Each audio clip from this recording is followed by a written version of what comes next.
Hey, what's up guys? This is Astranox. In this video, I'm going to be doing a guild war with Fairytale Tenebria. So, let me just show you guys her gear, her stats, and the stats of the other heroes in the team.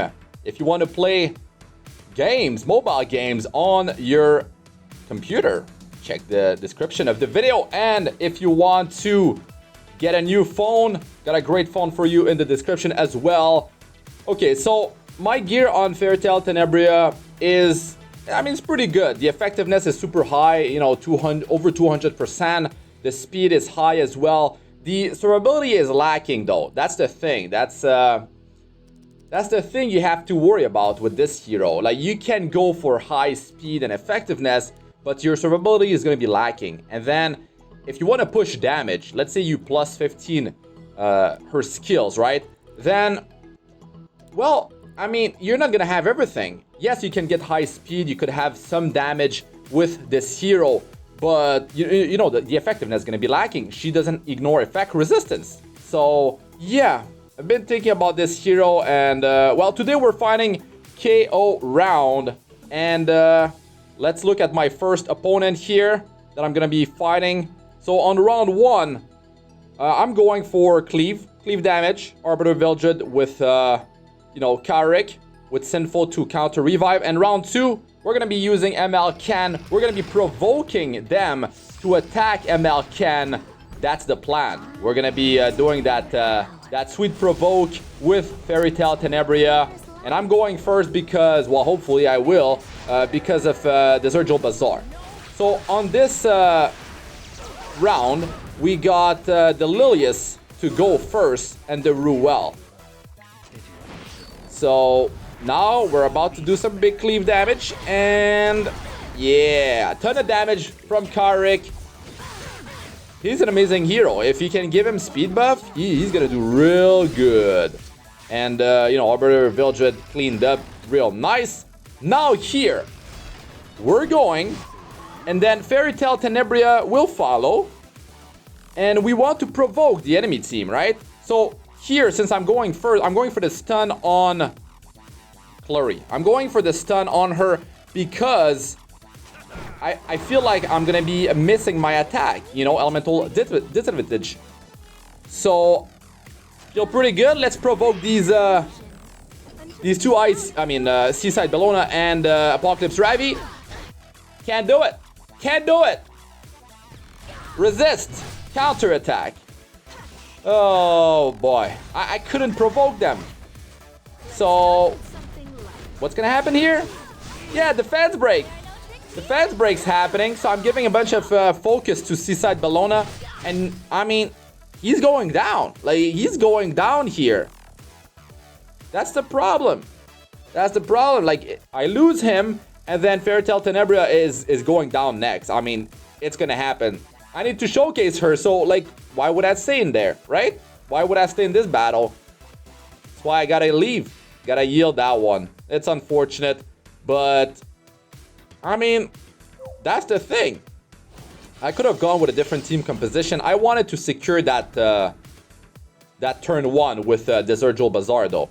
So here on round 1, I'm just gonna be, stalling it. I'm gonna tank it. I'm gonna heal with Rowana and Last Rider. It's all good. Deal damage, take him out. Now round 2, Dark Corvus. Start to pop them one after the next. We got Ruel for the sustain. So, there were not many teams that I was able to go for because the Guild War was near the end. So yeah, I have to speed up the battle here because, these battles, man, that battle took 9 minutes or something like that. It's crazy. So let's speed it up, let's just have it sped up. And Charles is just crazy with the counter attack in this battle. It's ridiculous. Thankfully, I got Rowana healing, extra attacks. If Charles doing his S2, S1 and 2 S2, there's healing from Rowana.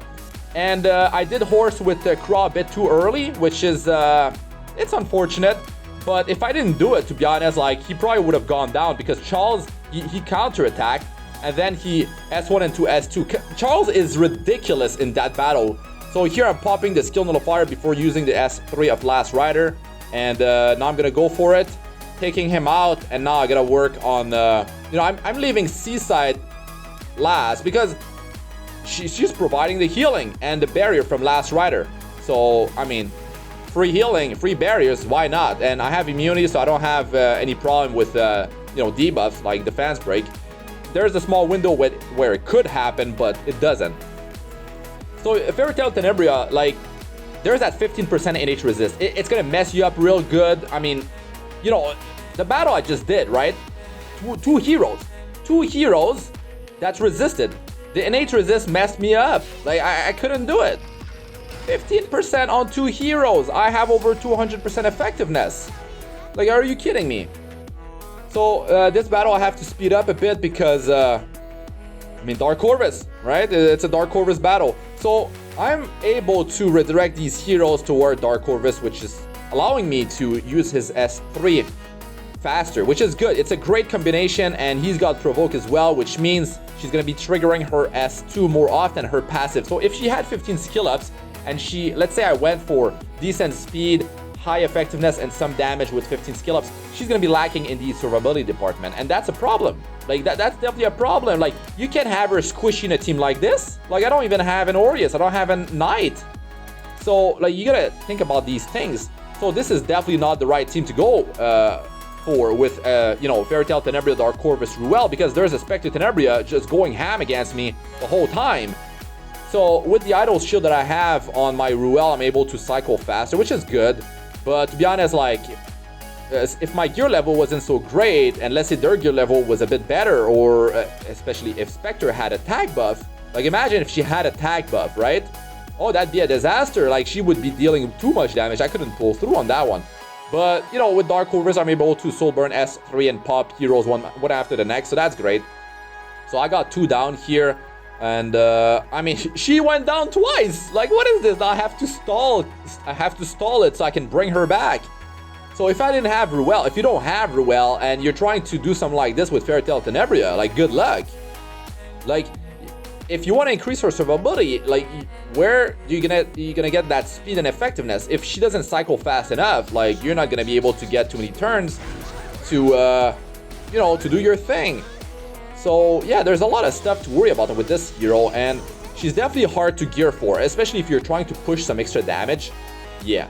So round 1 here, I got Oxlots to push Karik. I'm gonna try to one-shot Maid Chloe, and Glenn, I'm gonna one-shot ML Ken with him. And round 2, same deal. I'm going with Dark Corvus, Ruel, and Fairytale Tenebria. It's a tanky team. Like I said, I don't have too many options. It was near the end of the Guild War. The easier targets, got taken down already. So I went with some challenging battles, and I'm trying to showcase Fairytale Tenebria. So here, I do have the attack buff. I'm gonna get the speed buff. Let's see what kind of damage I can do with the skill 2 of Karik. Hopefully I can one-shot her. With the Aureus on Fawn Cecilia, I couldn't do it. I couldn't do it, man. So here, I'm going for the great attack buff, and gonna one-shot this ML Ken with Glenn with the Soul Burn. The Soul Burn is very important to deal more damage. And can't do it, boys! Can't do it! Counter attack in the face! You're going down, Glenn! Oh my god. That Aureus barrier is too much. I couldn't take him out. So here, I'm gonna silence, right? Like, I don't want Maid to land that revive on the whole team. So counter attack from ML Ken. We got the silence, thankfully, on Maid Chloe, so we should be good here. So Karik's gonna be dealing some big damage. Nice. Look at that damage. Silence got cleansed from Maid Chloe. Oh yeah, get stunned, Oxlots. Look at this garbage. Like, what kind of randomness is this?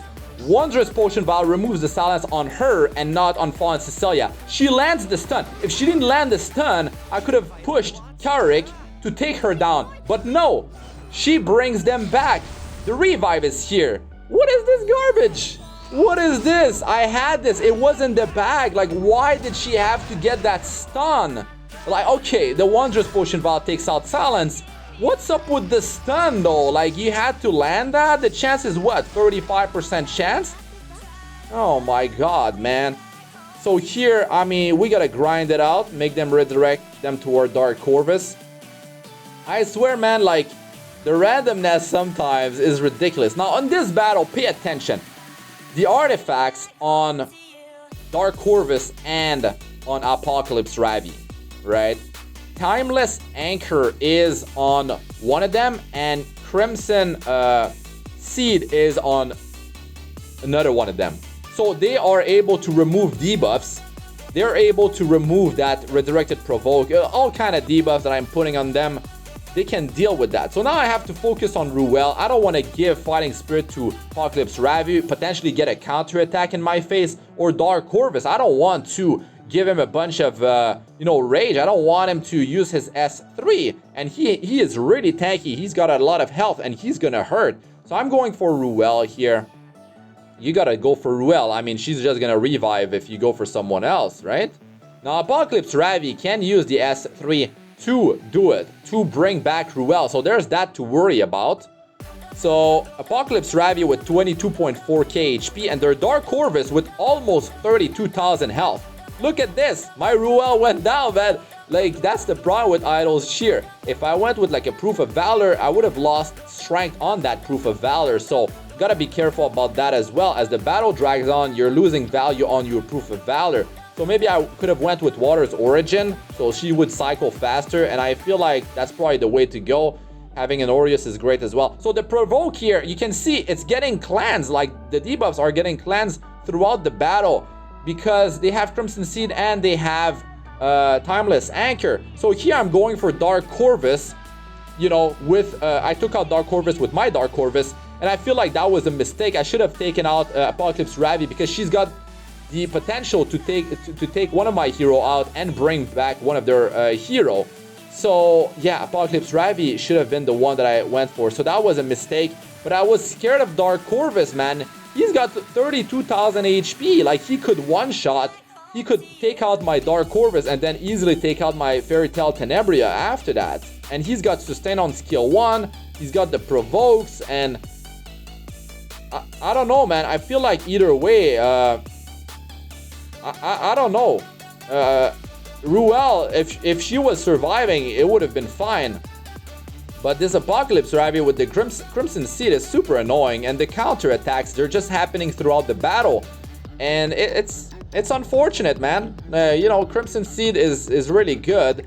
You use Crimson Seed on faster warriors, and Timeless Anchor, you use that on slower warriors because it can trigger multiple times before you actually get another turn. So there we go, man. Like, I went down. Like, I couldn't do nothing here.